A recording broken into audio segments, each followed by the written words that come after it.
never seen such desolation. I think we drove for a mile and there wasn't a building hardly standing. Nobody knew what was going on. They called the situation fluid, but fluid means that nobody knew anything. It was different. If I had done something else, I don't know what I would have done. We're talking today with Bill Schaefer of Belmont, Michigan, and the interviewer is James Smither of the Grand Valley State University Veterans History Project. Okay, Bill, start us off with some background, and to begin with, where and when were you born? Well, I was born in Murfreesboro, Tennessee back in 1943. Came to Grand Rapids with my dad and family after World War II, and graduated from the high schools here in Grand Rapids, went to community college, and then graduated from Western Michigan University. Okay. Now, why did your dad come up to Grand Rapids? Well, his family was here. Our whole family basically been apple growers, Schaefer apples and whatever.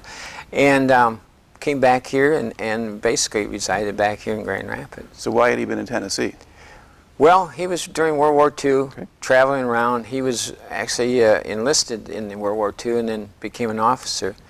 And went into Tennessee maneuvers, and then he went out to San Francisco and ended up as Commandant of the Presidio. They never went overseas, but and then they came back to Grand Rapids. Okay. All right, so basically you went through community college and then graduated from Western Michigan. And so when did you finish at Western? In April of 1965. Okay. And what did you do at that point? Well, back then everybody's getting drafted, and I knew I was going to be 1A.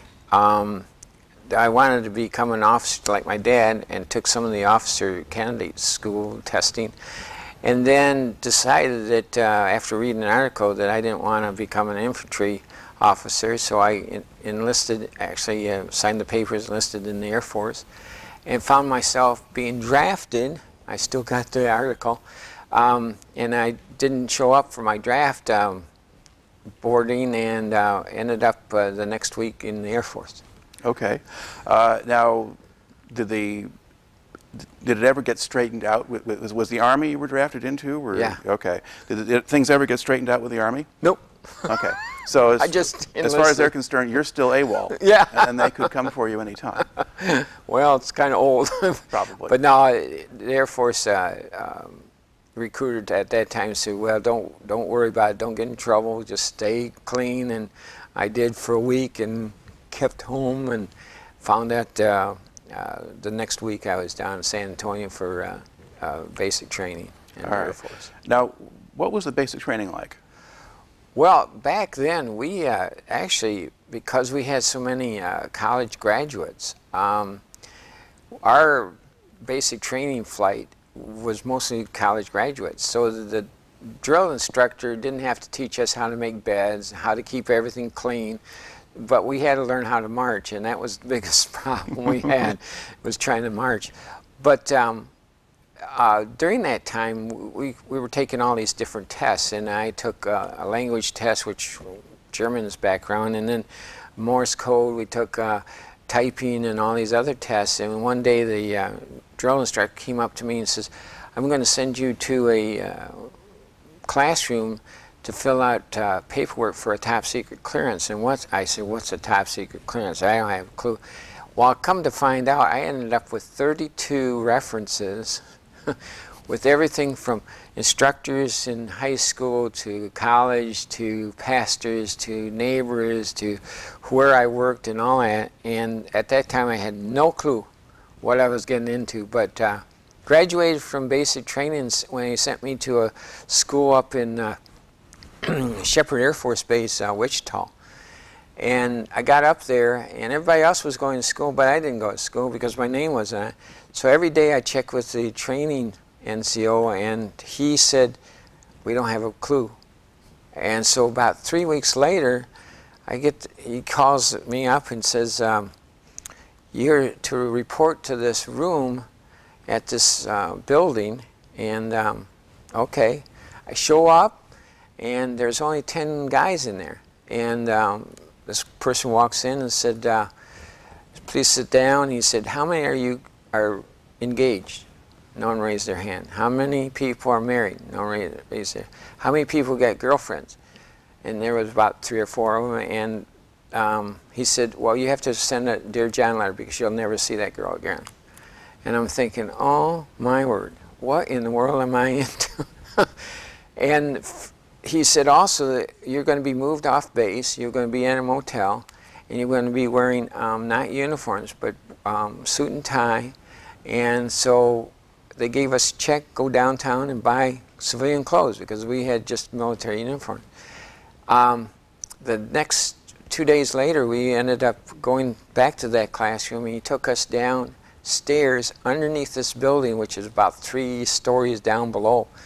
And you had to get a pass from a guard and show the pass. And what we did is we were trained into all the code systems and communications of the United States. And we couldn't take anything in, we couldn't take anything out. And I was there for 13 weeks. All right, now what kinds of, or what level, technological level was all of the coding at and stuff at that time? Well, a lot of it is, back then in the early 60s, it was typing machines basically, and not the old typewriters, but it was more a teletype. Yeah. And also the code systems were paper type, and to this day, the United States codes have never been broken. There's type where we change codes at 8 hours, 16 hours, and 24 hours. And to this day, it's just been amazing in technology that's changed in the code systems and how people try to hack into them, but never had it happen. That's why NSA has a person stationed right next to you basically trying to hack the codes, and if they find something, you have to change the codes right away. But right after I got out of that school, my orders were to go to the 410th Bomb Wing up in K.I. Sawyer, and I was attached to the SAC. Okay. And K.I. Sawyer, now where was that base? That's a Marquette, Michigan. Okay. At that time, it was a SAC base, B-52 base with air refueling, was a KC-135s. I got up there in the middle of January with 12 feet of snow, colder than heck, and showed up in the this major's office with my suit and tie on. He says, well, we can't have you wearing that, so we're going to give you a flight uniform. And at first I had no clue what we were doing. And I showed up at this, it was an old radar blockhouse basically, and I showed up there and I showed him my pass and everything and got in, and for the first 2 weeks I was working in what they call the crypto vault, which was only 2 people in this, it's like a bank vault, and we did all the crypto stuff for all the flights and everything. And then I got orders to become part of Airborne Command Post. Now, Airborne Command Post back then was a 24/7 aircraft that controlled the aircraft in the air in case there was an atomic bomb or a nuclear bomb and wiped out the communications. We could still control the aircraft to the points, basically Russia and the Soviet Union. But later on, we became part of the controlling B-52s in Vietnam. So my base, even though I was home base, all my records were at 410th Bomb Wing. I ended up flying out of Omaha, which was the SAC base, and we went to Guam. And Okay. Guam was the air control station along with the B-52 squadrons. And that's where they loaded up the bombs for Vietnam. All right. So you were actually based on Guam for Right. a lot of that. Okay. Now, before you kind of get into what you were doing there, what was that place like to live and work in at that time? Well, we were there only, actually, our schedule was 12 hours on in the flight and then 12 hours off. So we were doing mostly sleeping. Okay. I would say a couple hours here and there that we could maybe catch up on some eating and some other stuff, but it was a tiring 12 hours because you were constantly not only monitoring what the controllers were doing, but I was in charge of all the code systems on that airplane, and we had, our commander was a generally it was a brigadier general 1-star, but primarily you were pretty busy because we have I'd communicate with the different squadrons coming up on the controllers, and then making sure that they were doing the sectors right and everything. So it was a busy time, but then after 7 days, then we could go back to Omaha and... Omaha is in Nebraska? Yeah, no, okay. Omaha, that was the SAC headquarters, yeah, right, basically. And then I would go back to the 410th Bomb Wing, and then I'd stay there for a couple weeks, but my mother, I'd go down back to Grand Rapids because that's where we lived. My mother always said, I've seen you more than I saw you in college. So I said, oh, okay. But I served, during that time, I served with that unit. And in May of 1965, or 66, sorry, I ended up getting orders to Europe. Okay. Now, during that, so you have about a year when you're doing the flights over Vietnam, yeah, kind of right, kind of the first year of the official American commitment, although there had been Air Force units active there before, yeah, that. How much understanding did you have of what was going on over in Vietnam at that point? Well, we would get a secret message every day of what was happening. So it was sort of like my newspaper. So when we'd get about 3 o'clock in the afternoon, and we would read what was going on. So I get kept up as far as what units were attached, what was going on, what operations were going on, and it gave us also, especially myself, what insight the B-52s were going. They were actually bombing the Ho Chi Minh Trail, which we call Bear Roll now. It was, and then some of the different sites like Khe Sanh and some of the other places, Ashu Valley and all. But the B-52s carried 750-pound bombs, which were about 51 on they could load them up. And so they would come in at what they call a 3-flight, and they could expend something like over 100 and some bombs, and it was perforated. In other words, we hear from guys who were on the ground that said that just had the rolling thunder, basically, of the ground was just saturated, and some of these craters were so big that they would they parked their bods in there, so instead of digging the foxholes. But frankly, yeah, we kept up with it pretty good as to what was going on. And did you have any kind of sense for what direction the war was going in at that point, or could you not really tell? Oh gosh, I was only with them for such a short time. Yep. I frankly had no clue until I got to reading stuff later on in the late 60s what was going on. But frankly, in 65 and 66, it was mostly bombing and taking areas, and that all I remember is that I would read what we bombed and where we were going, and the controllers on the airplane would tell me, well, we just cleared out a grid square, which was like 1 mile square. So 4 kilometers square, yeah. I think, yeah. So it was interesting on that fight because I was flying, but on the other hand, I was not on the ground, so I didn't know what was going on. Yeah. Okay. So, and then after the year, okay, now you're assigned to Europe. Okay. So where do you go in Europe? Well, I actually went to what's called Lindsey Air Station. That's headquarters of the United States of Europe in Wiesbaden, Germany, which is about 30 miles north of Frankfurt. And that was all types of things there. We had basically the 4-star general there, who was the commander of all air forces, and he was also part of the European command, and he was also part of NATO. So we had everything in there. Now, my assignment when I first got there, of course, I says this little place. It's downtown Wiesbaden. There's not an airfield there. There's just a bunch of buildings that look like Aquinas College, basically, just a small little buildings and everything. And I showed up, and they said, "Well, you got to go to school." And I said, "Oh, yeah, you have to learn German and French because that's your background.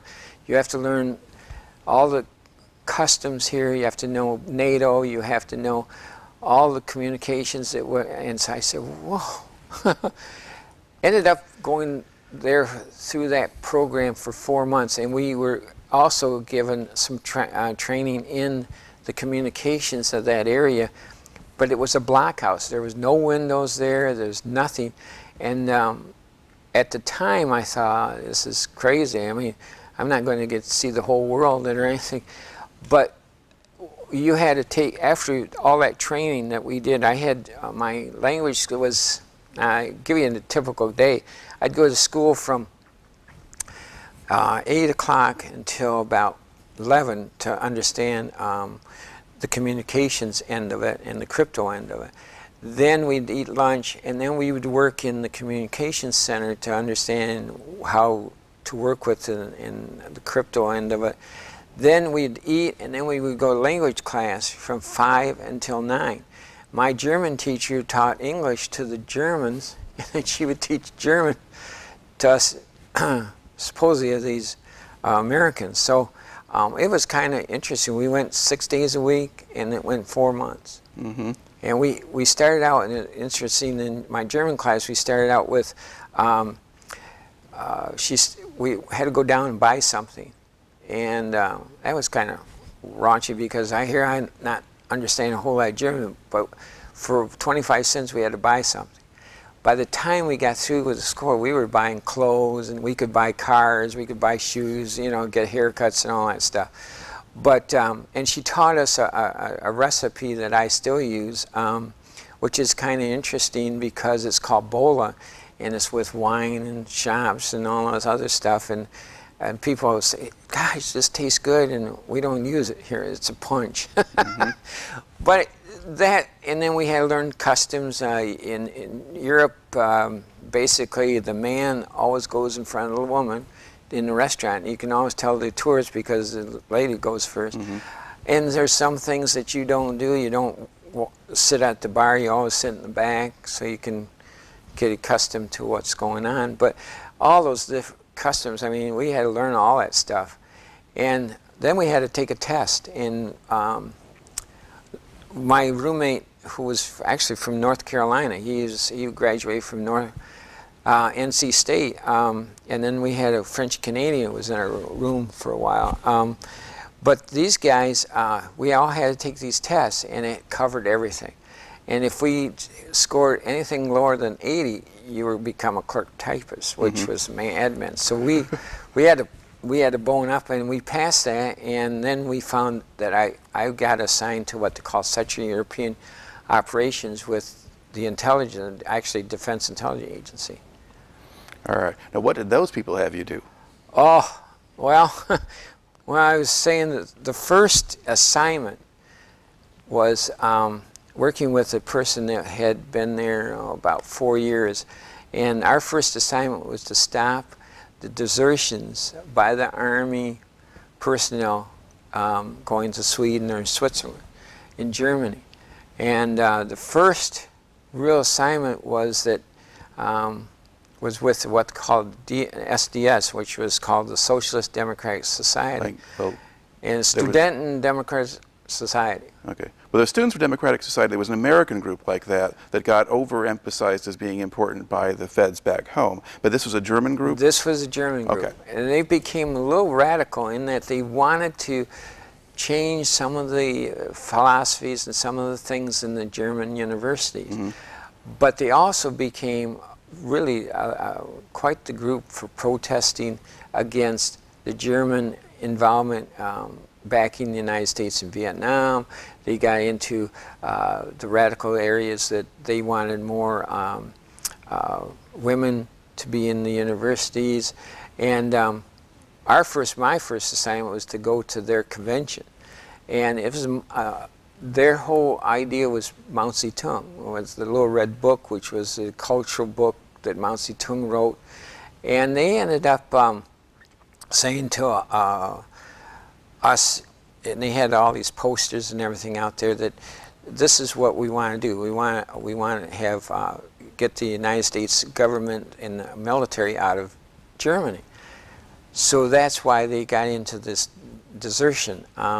What was interesting at the convention was that my cohort his name was Tom Schaefer, and he actually was working some of the higher ups, you might say, at the convention, some of the speakers and everything, and I was mostly interested in seeing what was going on. And I actually sat down next to a girl, and she was her first time she had been at the convention, so we kind of got together, and it turns out she became the cell leader for the SDS at Marburg University, which is just north of Frankfurt, about 40 miles or so. And we kind of talked during the convention, and later on I got into it, and we kind of said, okay, we're going to meet. And she said, well, I'm really interested in this, bringing these people from the Army, in the United States Army, up to get a route going to Sweden. And so I had to go back to Lindsey Air Station, type all this reports out, and my advisor, which was team chief at that time, said, Bill, start dating her. So, oh my gosh, I haven't dated since who knows what. Anyway, and that's how we got started. The route from Munich to Switzerland utilized a lot of the Southern German Army, and Tom Schaefer took care of that, and I took care of the northern area, and we actually ended up putting a route together from Frankfurt to Marburg. We had safe houses in Marburg, and then from Marburg to Bonn, we had an individual that was Finland, and then we found that Finland was flying these deserters to Finland, and then ferry boat to Stockholm, which then went to a vocation school to train in the automotive industry. Now, some of the individuals that I got involved in on desertions were people that didn't have much of a family home, or somebody got involved with a German girl who he couldn't support them on the military pay. We had a cook that he just got bullied by the Army in his cooking. There was all these different instances why they were deserting. And I had to take all that down because I was giving it to her, but I kept a copy to send back to the Air Force. So they weren't consistently saying they just didn't want to go to Vietnam. Right. Now, some of them were faced with, one individual was faced with the fact that he wanted to support his brother and sister because his mother passed away, and his father had passed away. And so he needed money. Okay. And so, but it was interesting because it wasn't so much the Vietnam thing as it was with these cell leaders, or cell personnel, you might say, talking to these military people. Look, we can get you a job, better pay. The Army's not going to support you, and why go to Germany, Vietnam, and kill people where we can get you a better job? That was the whole talk, and some of these guys would grab it and go. One of the instances I got into was dating this cell leader. She decided to go to Eastern Germany, which was the DDR, which is the Democratic Republic, and wanted to protest. And because she was a cell leader and she was involved in this, we didn't want the East Germans and the Soviet Union get hold of her.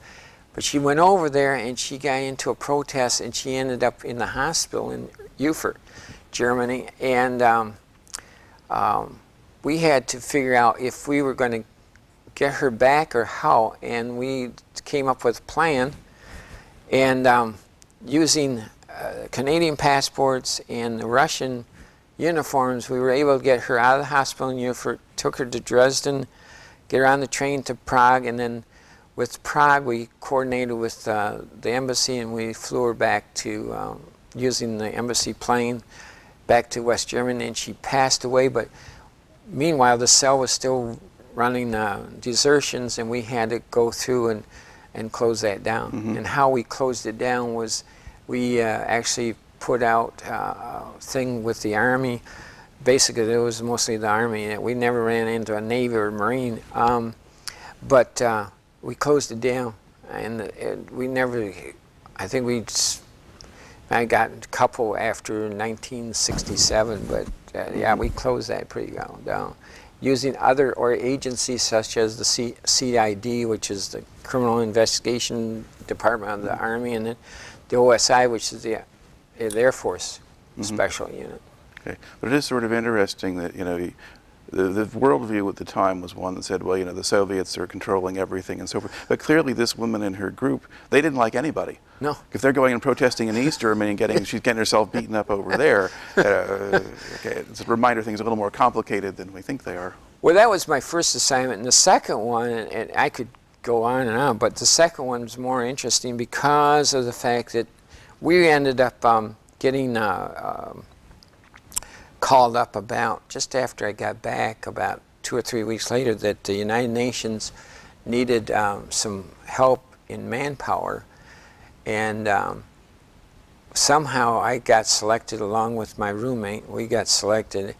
The colonel at that time who was in charge of this whole operation said that because of your German background, because of the type of work that you've done, you understand the customs and what's going on. So we are not afraid to send you. And then Steve West, which is my cohort from North Carolina, he actually, give me a little insight, he was a horticulturalist and he joined the Air Force because he was getting drafted. But he could speak beautiful German, but then when he reverted, and this is over years, he'd be Southern slang. And but I could walk through the gardens in Europe and he'd tell me the Latin names of the flowers. To this day, I have no clue.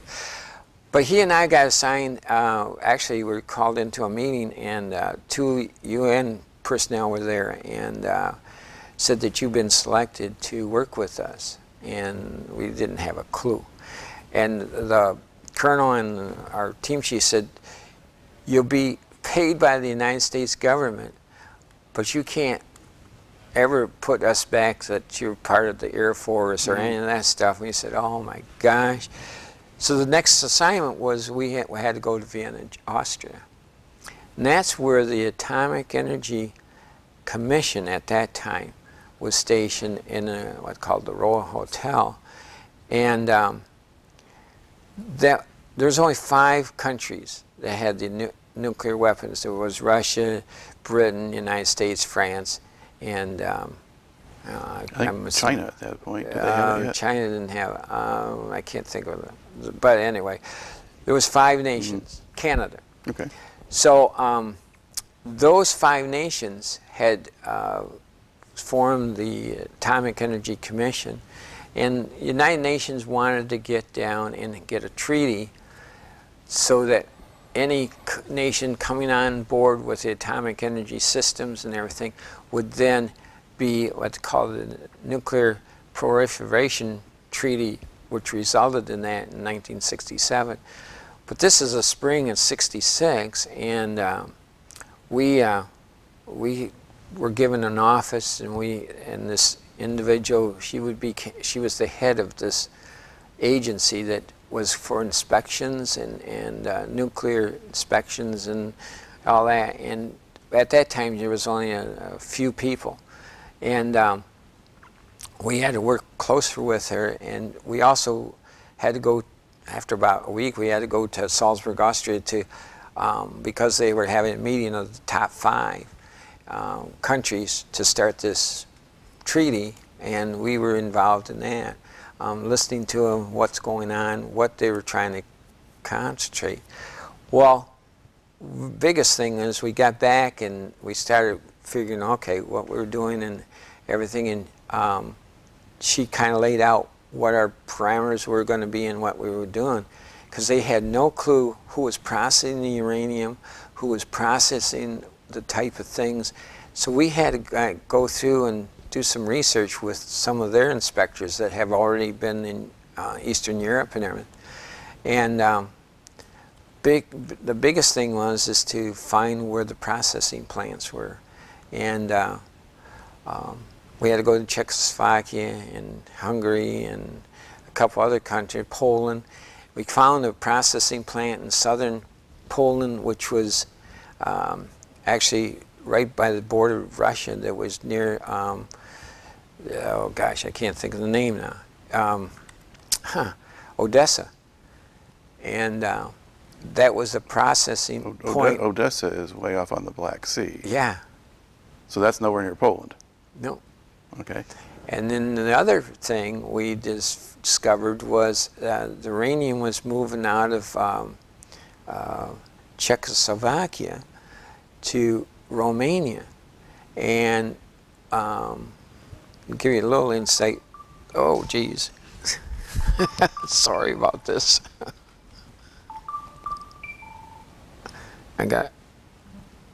It's going to go to the voicemail. Anyway, we actually got down to where it was moving, and we actually found a train place where they would hitch up certain cars, and we felt that we got to go to a process. We couldn't find this processing plant, and it was. I took a train ride at night, captured this, and it's going to happen. Anyway, so we went to the process. Actually, Steve took the car and drove as he followed the train. It was at night, and I took the train trip all the way to it. Now, one of the things that we found to get the satellite to see where this processing plant was, we had a, bicycle reflector tape. And we used that for the satellite. So when the train stopped, I was able to get off and crawl and get across and put this reflector tape on a barn. And that was the only way, because the processing plant the Russians had built in a bunch of groves of forest. And so then we followed that train to it's a shipping port there in Romania. Mm-hmm. And then we actually got back to Vienna. We showed them what we did, and then we ended up with bringing another individual from Wiesbaden to come and help us, because we had to look for a ship that was going to process it or take this stuff. Well, come to find out when we got back that there was an inspection team that was in India, and somehow they got to this warehouse, and this individual found some uranium powder. Now, this powder is actually a kind of a yellow powder, okay? It's not active or anything like that, and then it becomes active later on when the neutrons and stuff hit it. But this powder was in a case, and that's when they discovered this. Well, they reported back to Vienna, and so we knew what we were looking for, and we figured there had to be a ship somewhere. So we found this. Actually, Steve spent 1 week out there in this port area watching for a ship. And then Gil Chason was a Canadian that worked for us, spent another week, and I took the third week. And the ship arrived during, not my tour, but the other person's tour, and it's like we were on vacation, because it's a nice port, and it's nice beaches and everything. But what happened was, the ship came in, and we talked to the owner, and well, I kind of skipped over it a little bit. The owner came in, and Gil, being a Canadian, French Canadian, he could speak French with this individual. He was an Indian ship owner, and we thought, okay, this kind of puts together some of the things. And Gil then got to know this guy, and they used to play cards at the casino there. And I can't think of the name offhand in Romania, but Constanta is the main port, and they're Constanta, yeah, that's it. Oh, okay. You good to know it for you. Good for something. Anyway, and that's where it was. We watched it, and finally Gil talked to this guy, and he was playing cards. He said, "Well, I've got a ship coming in," and Gil said, "Well, I've got a friend of mine come in, and he likes to play cards too." So we played. Actually, we won a lot of money from him, but he told us a lot about this ship. So he would take us on the tour of the ship, and so told us how it was being loaded and everything, and never told us where it was going. Mm-hmm. So we had the name of the ship, where it was going, and everything. And meanwhile, Romania was still in the Soviet Union, so we couldn't get the information out. So we figured that he told us the date he was planning to ship out. But because some of the stuff that he was getting hadn't arrived, we figured it was, so we had the satellite checking the ship departure. Meanwhile, we were back in Vienna, and we had to plan somehow to get that ship and its contents somehow back to the United States.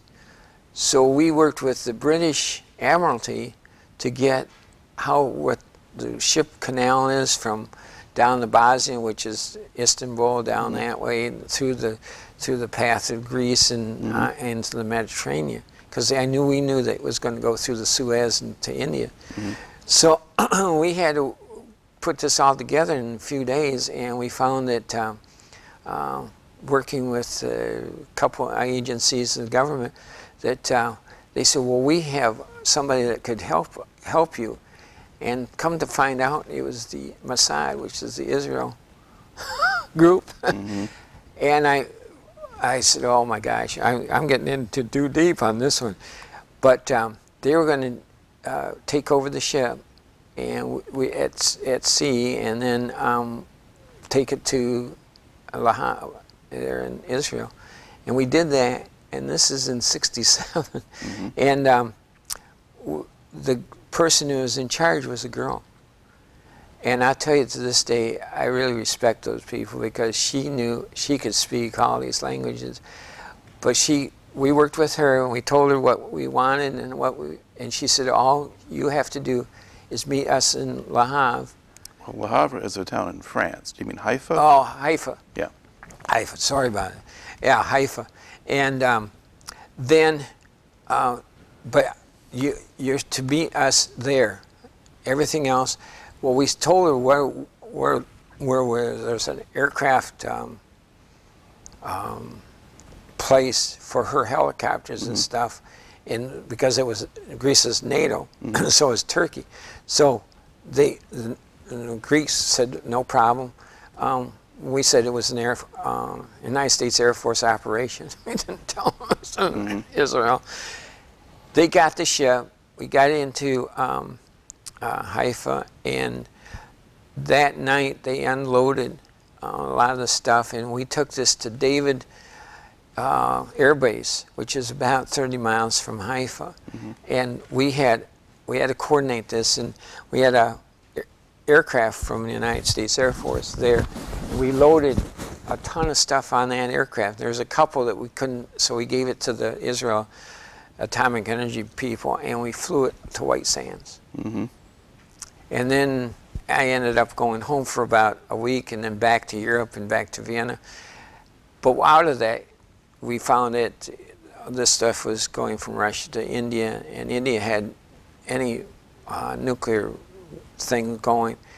Out of that also came the 1967 Atomic Proliferation Treaty. Now it's controlled, and the inspections are all part of the United Nations. And then that became the Atomic Energy Commission, agency out of Vienna, and it's still operational. We have an ambassador there that just is in the embassy, that just goes to those meetings, and that's why lots of times you'll hear about the Atomic Energy Agency. That's doing, say, for instance, Iraq, Iran, that they're the ones then doing the inspections. Okay. All right. So you certainly found yourself doing some odd kind of set of things in there. Yeah. All right. Now, do you stay on with those sorts of operations, or do you get quieter things? Oh or? my gosh. The next one was Wheelus Air Force Base in Libya. We were, Gaddafi became general of the, and became commander for that whole thing. He overthrew the king, and we had an air base, and he wanted us out of there. So we actually went in, found that Israel was storing some stuff, because we had an air-to-ground operation there. That was kind of tricky. We had to get that thing out of without his guards seeing it. So we had to move that, and then were called up to be on alert, and you guys could, because our team was a team chief and assistant team chief, and then we had 5 guys that were part of the team, and we had to be, 2 people had to be on this alert, and it was like 3 weeks before Christmas. And I'll never forget this, because I had the last one, because I said, well, if it comes to Christmas, I can grab a train and visit these people in Salzburg, Austria that I knew. And sure enough, Christmas Eve, got the call to fly from Frankfurt to Madrid and to take 3 people. So I had to drop 1 person at Madrid. We have a B-52 base there at that time. It was Torhorn Air Base. And we had to fly into Libya. Well, we get into Libya about noon, and these trucks started coming in and unloading these Christmas presents. And I'm thinking, oh, you gotta be kidding. Are we playing Santa Claus or something? And sure enough, these guards from Gaddafi was right there with the trucks, and they were unloading all these into what we call a C-130, which is a 4-engine plane. And they were loading. It took an hour to load these boxes and stuff.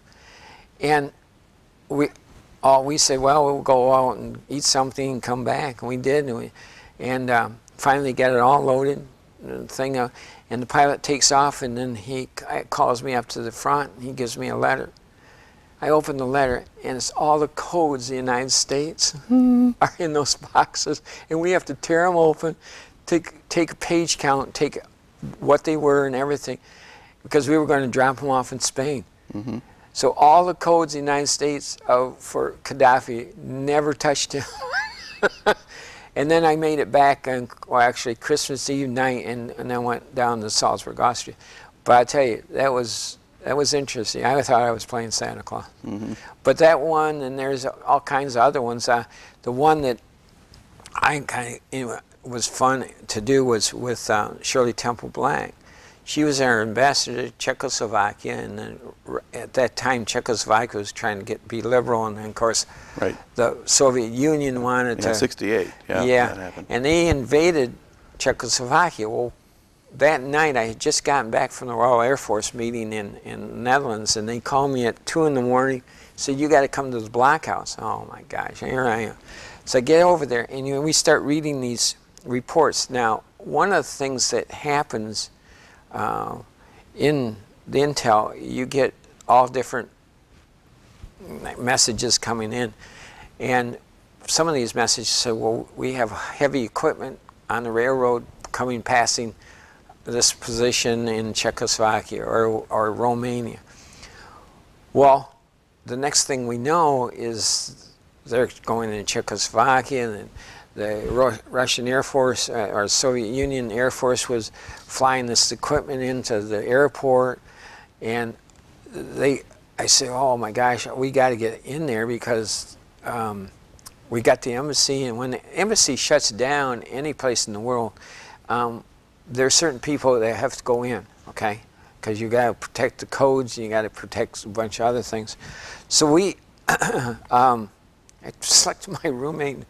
We actually got to the border in Germany, in Czechoslovakia, about, I'll call it in the morning, and the guards at Czechoslovakia just, they didn't care what was going on. So we actually hitchhiked into Prague, the 2 of us, and my first inkling was watching the aircraft. The Soviet aircraft were doing what they call a checkerboard. Is they fly this way, and as soon as the transport comes in, they pull it out and fly a circle, and then they checkerboard. So you didn't want anybody to flying in and out, commercial, whatever. And the next thing I noticed was the Tu-34 tanks, which was the Soviet Union tanks. But what's interesting is there was other vehicles, military vehicles, that had the cross on it. And so we figured this all out, that we have the St. Andrew's cross was like this. That was Czechoslovakia. The actual cross that we make was from East Germany. The Greek cross, in other words, the tri-cross, was Romanian. So all these different, and they were white against this drab color thing. And we couldn't figure, why in the world are you using crosses to designate who those units are? Don't touch your microphone there. Yeah, so biggest thing was, what was interesting was seeing that. And then we get to the embassy, and this was high vacation time. So we had a ton of Americans that were camped out on the grounds of the embassy. What we had to do was, okay, we were going to use the codes and take them back to West Germany. Shirley Temple Black talked to us and said, well, we're not going to burn these things because of the fact that the Russians would think, well, something's happening. So what we did is we packed those in, bags, paper bags, stuck them under all the cars, and we actually convoyed out of Prague with her in that convoy with the Russian motorcycles going up and down the street, and got to West Germany. So that was very interesting to see that type of operation. And then I've got all kinds of stories, but the last one, that's when I got out of the intelligence agency. King Hussein from Jordan was getting, felt kind of, what should I say, pushed by the PLO. PLO was really strong in Jordan back in the 70s and 80s, or the early 70s. And he decided that he wanted to kick out the PLO. Well, the PLO and Jordan, his army, had a little civil war, and there's not a whole lot of information in there. I think there's only a paragraph in Time magazine about this thing.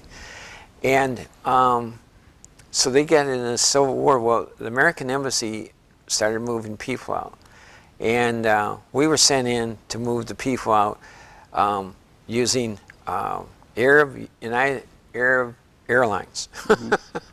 And even though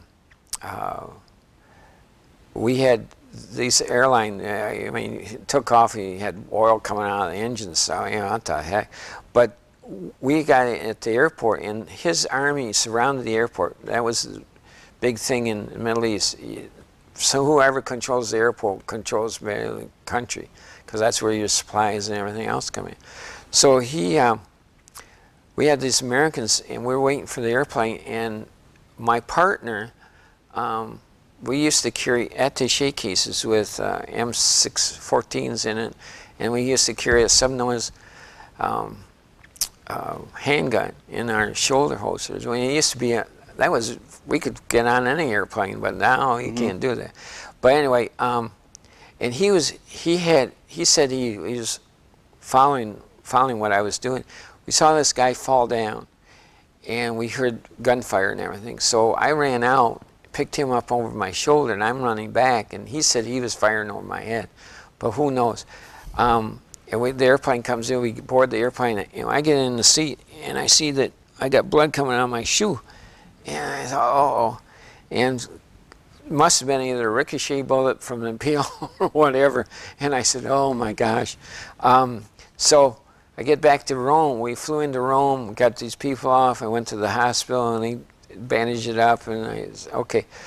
Anyway, about 10 days later, I had to go back to Jordan because we left some things back there that we shouldn't have left. And Switzerland was our main contact there because they didn't close down their embassy. Canada, the United Kingdom, United States, France, everybody else got out of there. Anyway, we got back in using a different type of passport, and I get there and we get what we needed, and we went to the Swiss embassy, and we had a way of contacting Israel because that was the only way we were going to get out of there. We couldn't get through Lebanon, we couldn't get through Syria because that was way too north. So Israel's border was only about 10 miles away. So at night we'd send a message, and they told me to get out of there to bring the stuff back. And so that night I'm crossing no man's land, and all of a sudden the lights come out, and geez, the bullets start flying. I'm digging the hole down in my, I'm laying down and saying, oh my gosh. Well, the lights closed off, and so I went backwards, and I said, and then I got hit in the shoulder, and but it wasn't into the thing, it was just a surface wound type thing. And the next night I went across, okay, and they said, well, there was 2 infiltrators just south of you, and we couldn't allow you coming through, much less those guys. So I got through, and I got back to Wiesbaden, and I said, this is it, guys. The 3rd time, this is not going to happen. So I got reassigned. All right. So what year was that then that you get reassigned? Oh, my goodness. It'd be early 80s. It'd be about 83 or 4. Okay, so that's well after the original dust-up between King Hussein and yeah. Well, and I became team chief for the Middle East, and that was mostly paperwork. And then I became regional director for DIA.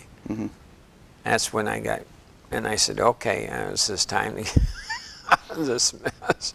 All right. So roughly when was that second incident where you got yourself shot trying to get into Israel? It was, the Civil War was somewhere around the 71, 72 area. Yeah, so that's a long, I mean, you made it sound like right after that you got out. Oh, well, basically. But you got out of doing that kind of mission, yeah, but you stayed with the larger unit for that extended period of time. Okay. Now, did things get interesting for you during the 1973 war? Were you had to deal with that at all, or was that not your problem between Israel and Egypt? Frankly, no. Okay. No, we kind of stayed out of that. The biggest thing is that the United States has a thing that will support Israel, but what they do, we're not going to be involved with. Okay. And why that is, like our aircraft and all that. Right. They have one of the best aircraft. Air forces and military that I've ever seen in that area, and they always say that they're an island by themselves. But no, we don't support that. Frankly, we watched it, see if it got out a little out of hand. Like for instance, if Russia and Soviet Union got involved, something like that, then we would be putting the clamps on. But no, we never really got involved in some of that. We didn't get involved in a couple other things too that really for our interests, yeah, we watched it, but we didn't really want to get into it. So then when you then finally get out of all of that in sort of early 80s, then what do you do? Well, I got back to the Pentagon, and I'm in plans and operations, and at that particular time, after Vietnam, we found that we wanted to get into close air support. In other words, close air support was an area that we found at Vietnam with the B-52s and the strikes. They could call in the strikes at targets so that it alleviated people controlling from the air or on the ground. So that close air support became a mission that the Defense Department wanted to go with the Army and the Air Force and Army basically, but also the Marines and some of the Naval. Now Naval, basically they get their mission right off the aircraft carrier, but there's been times that they've got ordnance that they want to do so we can control that. At that particular time, it was called joint firepower. It was an area that all the services were trying to get together and how this was going to work. And so even though we had people involved in that, we never went through a school, we never went through the training. And so it became part of the Tactical Air Control mission, which was called the Tactical Air Control Party. Now these guys were romads basically back in Vietnam. They would maintain the Jeep and the radios, and then they were out there, but the person that controlled the aircraft was an officer. But the romads were basically was a radio maintenance operations driver, okay? Well, to this day, they're still called the romads. And if you go to the website, romad.com, you can understand what they do. But it's actually part of the Tactical Air Control Party, which is TACPs. And the TACPs are primarily personnel that are selected. There's only 650 of these guys worldwide. They pretty much work with the Army in various, you can be a paratrooper, you can be into armor, you can be in all these different areas.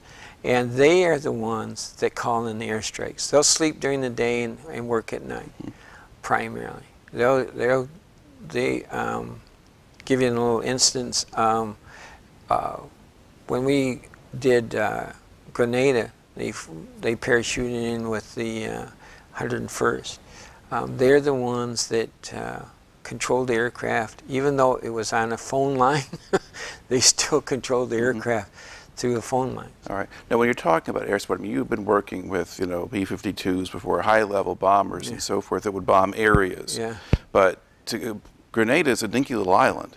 So there wouldn't have been tactical aircraft that were involved, you know, single-engine jets and things like that, or? Well, back then we had aircraft like the F-4s, which is a fast mover, and we had some Spectre gunships, which is still used today with the 105 cannon with the 40s and the 20s on there.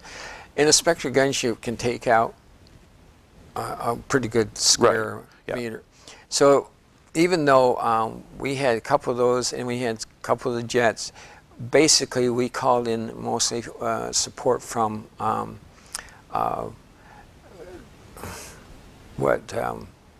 Harrier jets. Yeah. They didn't carry that much ordnance, but they could carry enough to cover that Grenada. Later on, at Just Cause, or the Panama thing, they went in with the troops and called in the Spectre gunships to knock out the Noriega's command post and some of the other things that were going on. But basically, what they do is they're the ones that coordinate with the Army where they are, and we don't want friendly fire on our guys. We would put it on the other guys. Frankly, with the joint firepower, it was utilizing helicopters, artillery, and our aircraft. And it's a coordination doing that to get firepower on a target. But what was interesting is that this grew out, and it became really interesting in the late 80s because it was felt that why put a pilot on the ground controlling aircraft? Why don't we use these people in a special category called enlisted air controllers, which became ETACs. And the ETACs had to be at least a 5-level. Now there's a person that had to be at least an E4 above. Army's not going to talk to these guys around here. But those ETACs had to go through survival training, had to go through deserts, you know, you name it. And those ETACs got certified by a pilot that they can control the aircraft. And that started in approximately 88, 89. That went through the Gulf War and it's gotten to where we go into Bosnia and Kosovo, and now in Iraq and Afghanistan, they've had what they call joint, or JTACs, which is joint tactical air command, which means that they can utilize all types of services, Marines, the Navy, Air Force, whatever. And so you hear these JTACs, okay, you utilize. These guys wear a beret.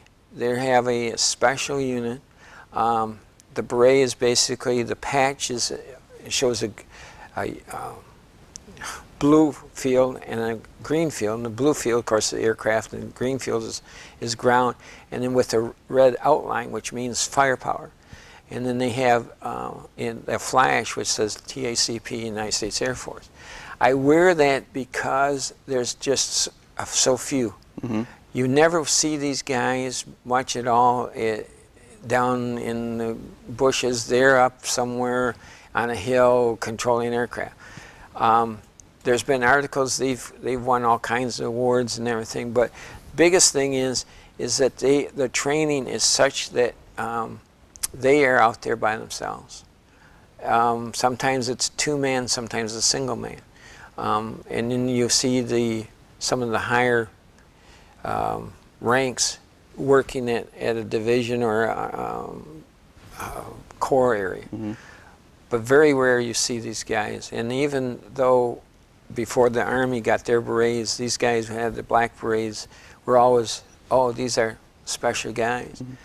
And like I said, the Air Force has come, we have also combat controllers, but they control like aircraft and unloading and landing zones, where these guys are really attack munitions and at certain targets. If I say, for instance, I want to take out this building, I'd be on a hill giving the coordinates to the aircraft, and he comes in and just takes it out.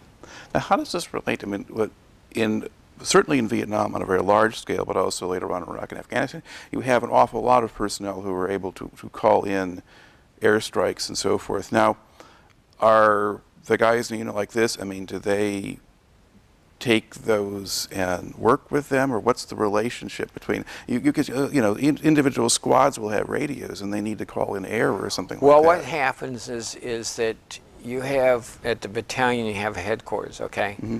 At the battalion level, if I send a guy in the battalion, he's going to be working with that commander. Mm-hmm. And the commander will say, okay, we get the intel into us, we'll give you the information, mm-hmm. or you can go out there and take a look at the information. Now, I'll give you an example. We had an exercise at Reforger, which was European operations during the Soviet Union. And I worked with this guy, and we were up on this hill, and in the middle of the night, this guy comes up and he says, wakes up my guy, and he says, we got 150 tanks coming at us. Now, this is an exercise, mm-hmm. okay? So my guy gets up and he gets on the radio, and I just go back to sleep because he knows what he's doing. Next morning, I come over and he's got the phone here asleep, and I said, what's the matter? And he says, well, I kept trying to get aircraft here that fly over. I said, Air Force not going to come in on this exercise until the morning. Oh my gosh. So we go down to the briefing down at the command. He said, oh, Air Force, you did such a great job. All those tanks moved north of us. I'm thinking, why did you call an airstrike? But what is that we have to coordinate that. Mm-hmm. In other words, if there's a target, we have a radio with the Army that will give us from the intel, or mm-hmm. the S3 area, the G3, giving us the information. We actually will have aircraft on station mm-hmm. that will come in. Okay. Because back in the Vietnam era, you would have odd occasions when somebody on the ground is talking directly to a pilot up there in an F-4 or something else right. like that. And sometimes things got kind of confused or complicated. That's why back in the mid-'80s, they wanted to get this coordinated. There was always the fear that, especially in Europe, that the Soviet Union would go through what they called the full de Gaulle. Mm-hmm. Well, we needed the coordination right, and with the NATO group and everything else. So we worked with Canadians and, oh gosh, all the German Air Force and all that. So what the coordination is such now today, if a unit is under fire and needs something, they call the Air Force and say, okay, bring that guys in. Okay. That's why it became so important. Now they've changed from joint firepower to special operations, SOWs, and the special operations part of the tactical air control, which is part of the whole system for special operations. So that's kind of come out. Now during the Gulf War, and I got to kind of look at my notes here, but during the Gulf War, we sent a lot of the TACPs, and especially Desert Shield and Storm, that worked with the Arab forces like the Egyptians and the Saudis and everything, because they did not know what close air support was. We worked with it. So we sent some of our guys with those Arab forces because of the fact that we didn't want our aircraft taking these guys out, even though the tanks and everything looked the same, you know. So we had our people stationed with them. And it was always interesting because when I had to bring those guys back, even though they worked with the Arabs, we didn't want the Israelis to say, okay, you guys work with the Arabs, oh, what the heck? So we had them coming back at non-big airports, such as Alpena or Pellston, or we might send them to Appleton, Wisconsin, or because we didn't want the media, and this was still kind of fluid, that, oh, you guys work with the Arabs? Yeah. But that was part of the whole system. And then later on, when we invaded, of course, we called Gulf II, that was mostly all American, so it wasn't part of the coalition. Okay. Now, over the course of time, I mean, you're becoming a very senior non-com. So what kinds of duties have you got there as we're getting into the 90s and so forth? Well, let's see. I started out with the TACPs as a E6, okay? And by the time I got done with them, I was the E7, which was, I was in charge of operations. I ended up as E7 was training, and E8 was operations. I was in charge of all the operations, what was going on, where I was sending people and everything like that. See, the Gulf War, we ended up having a standby of personnel. We ended up sending a team, like I say, with the Arabs. We had a couple teams in reserve, so we knew that if we needed more, we would be able, and so they were on standby. But in operations, you're dealing with everything. I mean, you're dealing with the Pentagon and saying, okay, you guys you're getting called up, this is what's going to happen. Or I had to send the messages back. Or, yeah, I've sent people like to Japan, Reforger, Germany. He was, we would get requests from all over, not only the United States, but overseas, and South Korea. So we had all these different venues we were going. There were times that I never saw people sometimes for weeks and months because of the fact that they would come back and they'd get assigned another duty station. So we had, now it's a little bit more coordinated because we're pretty much out of the European scenario. We're more in the Middle East, or what I call Southwest Asia, and then the Asian, the Pacific area. We're doing a lot of stuff in the Pacific, but yeah, it was interesting, but it was confusing because I would have a team, say for instance in Korea, that they would want an exercise in California, and that was the closest one, because I have guys, they're sitting over in the Middle East, or I have guys in Africa, and I can't move those guys as fast as I could move some other people. So you're coordinating all of this from the U.S. Yeah, it was kind of interesting, but it was a fun thing because we went through so many things, and these guys are trained. If there was a couple times in Iraq where a couple guys got wounded, and they showed up in civilian clothes, and the other guys showed up in military uniforms. One of the things that these guys don't do is they don't, I should say, typograph their ranks and stuff out in the field, because of the fact that they are special. We don't want them captured, basically, because there's new equipment, all kinds of new equipment's coming on board, and in other words, we can send a coordination or a target coordinates, in 3 seconds. Used to be we had to talk on the radio, and we had to give all that, and so now it's a burst and they're moving. So it's kind of come on its own, and we used to have equipment loaded in vehicles, and I have one picture here of that where somewhere, and basically it was loaded. It was loaded in the vehicles, and then they would have. I don't know where it is, but now they don't. They carry it man pack type thing. It's light enough so they can carry it. But it's been an interesting group of people, because not only some of them come right out of basic training, but a lot of them transfer in because of the fact that not only are they working with the Army, but they're working on their own. A lot of our one of the things that I had to be on is early on, I had to interview these people, and I ended up not interviewing.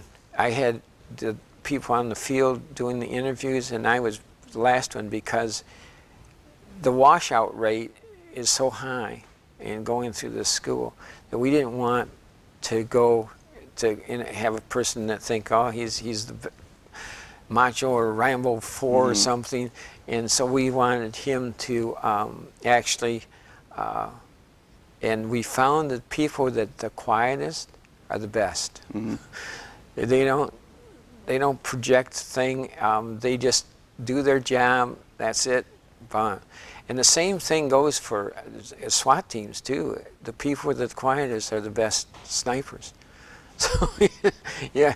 So we found that those people who had the super egos or the wanted to be gun-ho aren't the best in the field, because they're out there running around and they have no clue what they're doing. Yeah, because their role really is much more to observe and report, and not to be out there shooting everybody up. Yeah. So you send them, I guess, back to the Marines or something. But these guys have won all kinds of awards, and frankly, I always laugh because the fact that their uniforms look like a salad, macho salad stuff, but they've done the things that are necessary to get the job done. And even though they win the awards, it's not something that they're proud of, but they still want to be there.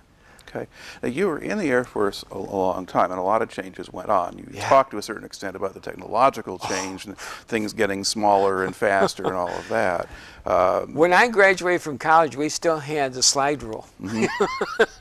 So can you imagine 1965, no computers, you still had the manual typewriters. I mean, you know, going from that to in the early 80s to go into specialized radio systems where they can't hack into to today's the fast-paced thing.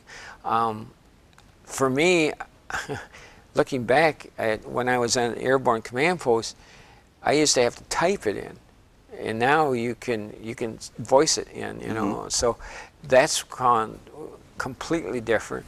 You go from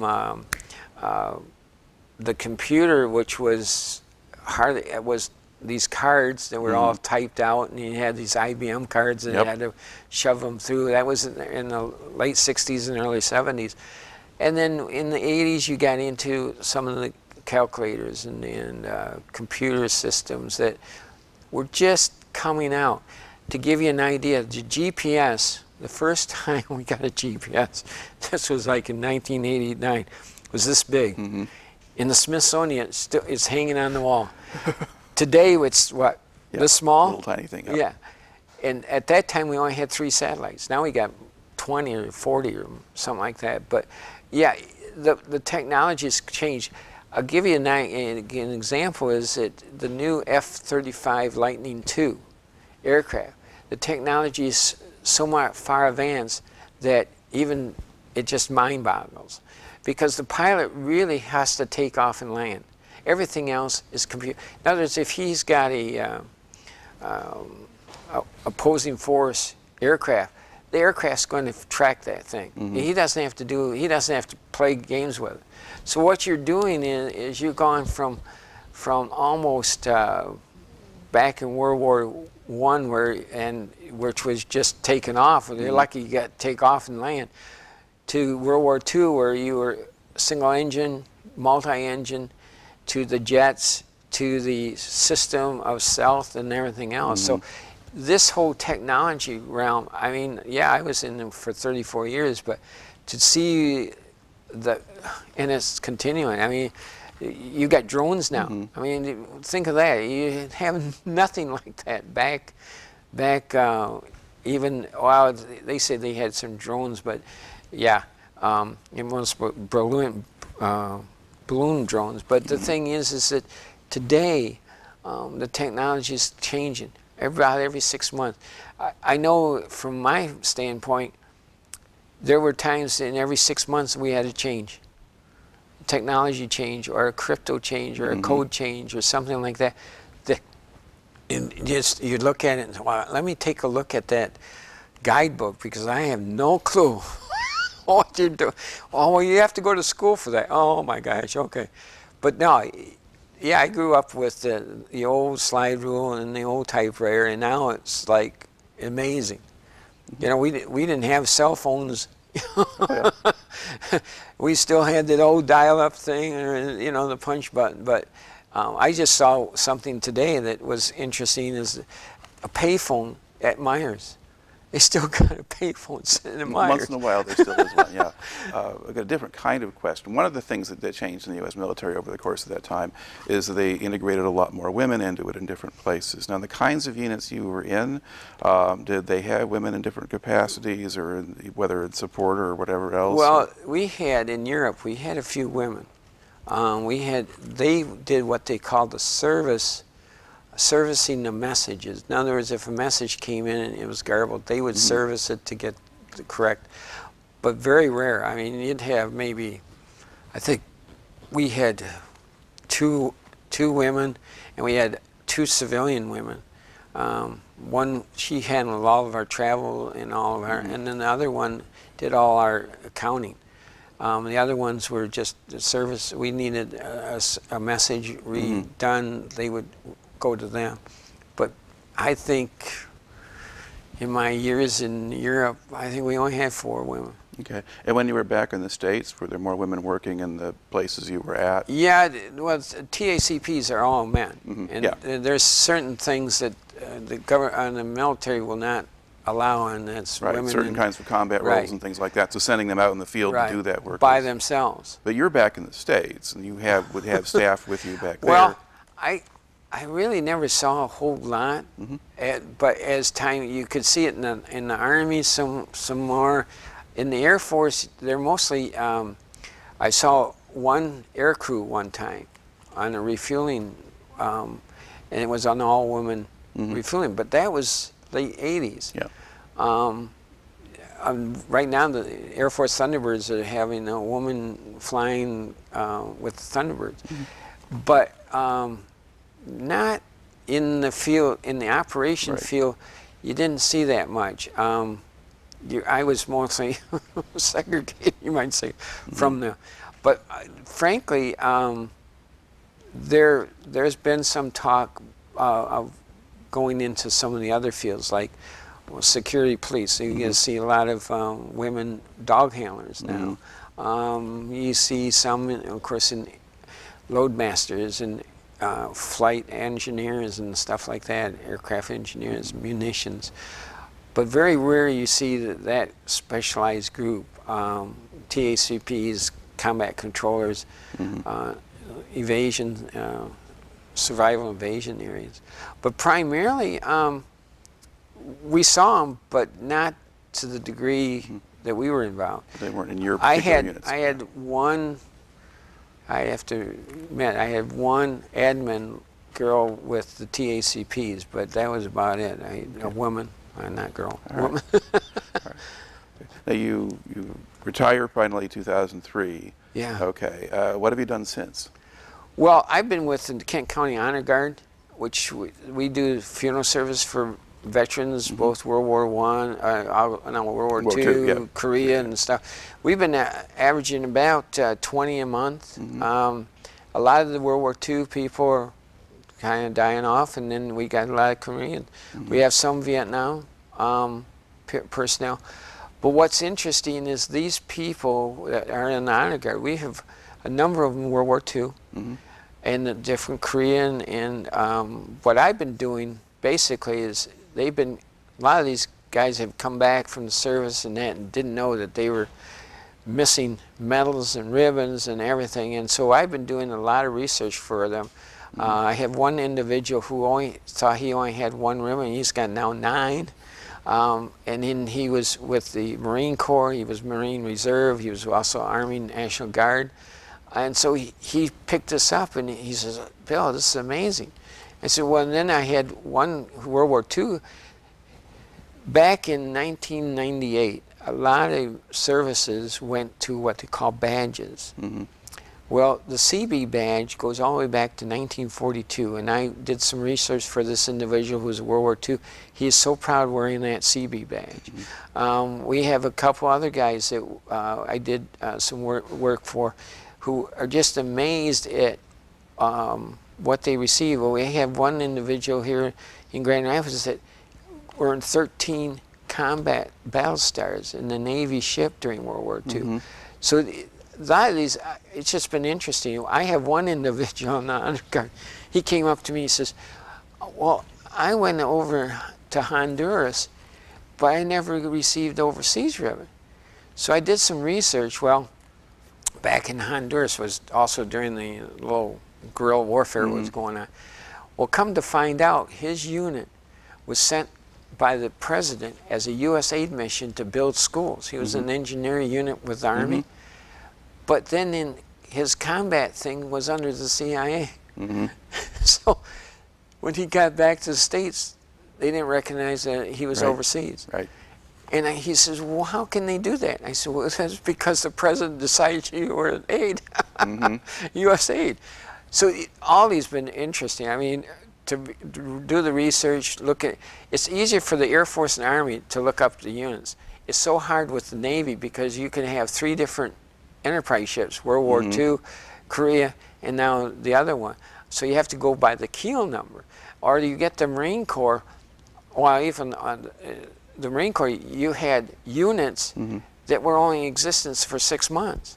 And then they combined with another unit, which combined another unit. And they moved men out of different units, and they did a lot of that stuff in Vietnam all the time. Well, this one I just did, he was with the first, the Field Service Command, which was a logistics thing, that deactivated right after Vietnam. What they did is they supplied the north and the south of Vietnam with all the equipment, in other words, meals and all the stuff. Well, I got the after-action report. And, and he said, "Well, why in the world did you get that?" Well, I did some research. But the thing is that his unit was disbanded. Now, I got this patch for him because he's I know, that was really nice. But then I also had an individual who was a Marine whose great uncle passed away during World War II, and didn't know, they brought the body back, but not any results what was going on. Come to find out, he got killed just after the Battle of the Bulge, walking in a forest in a landmine. And we got the after-action report and gave it to him. He says, "That was just tremendous. Now we know what happened." But a lot of these people, I had one guy, and here's a good one. He was with the 101st, which was air assault, but then became air mobile to an air assault. And he was part of Ripcord. Now, his battalion had 4 Medal of Honor winners. I did the research for him. Instead of 3 medals, he ended up with 15 because he was part of the ripcord, which he had left about the middle of the ripcord, but that retro all the way back. So what I guess what I'm saying is it's been really interesting working with these guys who might not known what they received. They got, yeah, national defense and maybe Vietnam, but there was other things like the World War II. A lot of these World War II guys never got their victory medal. Yeah. Because they said, well, okay, I got the good conduct and whatever, and that's it. So it's been real interesting for me to see where these guys were and what they did. But a lot of the badges now go back. The Air Force is one that's got a whole lot of badges, but the Navy's got them. The Marine Corps is starting to work on them. So. Okay. Now you would also, the Honor Guard, you would also have had, I mean, there are people getting killed in Iraq and Afghanistan and so forth as well, and so you'd work those funerals too? Well, basically in something like that, a lot of times the Army, the Marine Corps or Navy or whatever has their unit with them. Right. And that whole honor thing goes on. We basically, I'll give you an example. About 6 weeks ago, we had an individual who was a colonel that had cancer, and he died. His father was a full-board colonel, and he was the squadron commander of the B-52 unit out of Minot, North Dakota. And they requested the Honor Guard along with the Air Force Honor Guard. Well, the Air Force Honor Guard brings the casket, they do the rifles and the thing, and then our two guys do the service, okay? Well, they wanted a B-52 flyover, and they asked me to come down there. Now, I haven't done a control of B-52 in a ton of years. So I had Channel 13 and Channel 8 photographers, and I said, point your cameras there because he's going to come right here.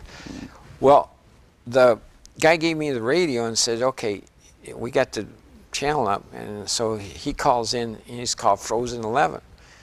So I called back on my old call sign, Ramrod 1, and he comes in, well, I haven't heard that thing in a long time. I said, that's true. Well, he's at 30,000 feet over Traverse City. Now he's come down Lake Michigan. And I said, well, check in with me when you hit Muskegon. And so he checks in, he says, I'm at 10,000 feet at Muskegon. So what's your control point? He says, at 6,000 feet coming across western Michigan over the cemetery and everything. Well, I was looking and I'm watching the service, and I thought, oh, gee whiz. And so I called him back. I said, what's your engines? He says, what do you want? I said, 2/3. Okay, he's got 8 engines, 2/3. I said, well, how far you can cut back? He says, that's about it, man. I said, okay. So the rifle squad goes on, and he's over Jenison, I'm thinking, and she's got taps, and taps take maybe a half a minute. So I'm thinking, oh, half a minute, he's going to be right here. The last note of taps, that B-52 is flying, and Channel 13 and 8 got it right over. And I get on the phone, I said, beautiful, well, I'll have a great trip back. He says, Ramrod, I'll always remember Ramrod, because I used that call sign. But it's interesting because I hadn't controlled aircraft in so long that, and we did exactly, I mean, it all came back. But that was B-52 for that colonel. Yeah, that's about the... Now, when Jerry Ford passed away, I was in charge of the flight from, we had the F-16s fly over for his, and I had to control that one, and like then, I called the lead, which is the lead ship. They normally have 4 ships in lead ship, and I told him, I said, biggest thing is just follow the Grand River. And after the 5th bridge, just pull up, and which he did. That was all my control. There you go. But it all comes back. I mean, you know, it just all comes back. Okay. Well, it certainly sounds like a rather remarkable career, so I'd just like to thank you for coming in and telling us something about it today. Well, it's just been fun. It's really been fun. I look back over that, and I got the scrapbooks and everything, and I look at that. Sometimes you say to yourself, "How did I survive all that?" Well, thanks again, Jim. All right. Take care.